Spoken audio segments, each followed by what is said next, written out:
김범균의 정책 번역기, 이번 시간에는 미세먼지에 대한 이야기를 좀 나눠보려고 하는데요. 미세먼지, 초미세먼지, 그 용어가 갖는 의미, 그리고 어떻게 구분지어질 수 있는지 설명드리도록 하겠습니다. 처음 우리가 이 용어라고 하는 것을 환경부가 고시한 건 1993년도입니다. 지금 우리는 흔하게 미세먼지와 초미세먼지라고 하는 구분으로 나누고 있습니다만 법률 용어에는 초미세먼지라고 하는 단어는 존재하지 않습니다. 미세먼지라고 하는 것을 두 가지 기준점으로만 나누고 있을 뿐인데요. 미세먼지 PM10이라고 하는 것과 미세먼지 PM2.5 이렇게 구분지어지고 있습니다. 뒤에 있는 그 숫자는 뭘까 궁금하실 겁니다. 10마이크로미터 정도의 크기일 때는 미세먼지라고 우리가 불리워지는 것이고요. 2.5 마이크로미터 정도의 크기일 때는 초미세먼지 이렇게 불리워지는 기준이라고 생각하시면 될 것 같습니다. PM10, PM2.5 이렇게 들어도 그게 얼마나 작은 사이즈인지 잘 모르시는 분이 있을 것 같은데요. PM2.5라고 하는 기준을 생각해 보시면 여러분 머리카락 있죠? 머리카락의 30분의 1 정도의 사이즈라고 하는 것이 PM2.5다라고 보시면 될 것 같은데 그것도 잘 그림이 그려질지 모르겠습니다.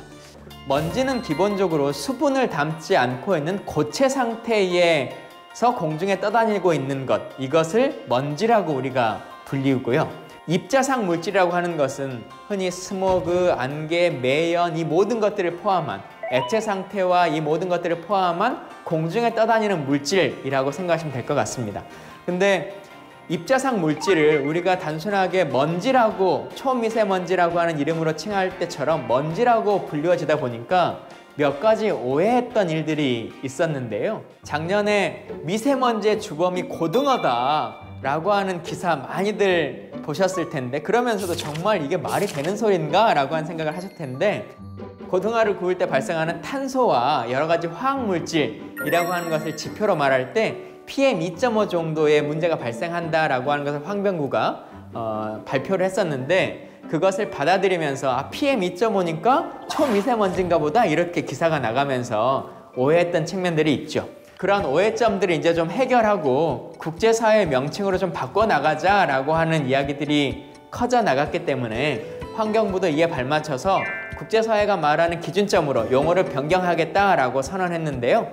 이런 법률 용어의 문제를 넘어서서 사실은 우리 삶에서 이런 것들을 좀 해결해 줬으면 좋겠다라고 하는 것이 전공법을 보시는 많은 국민들의 생각이실 것 같은데요. 그 이야기 계속 이어서 해나가도록 하겠습니다.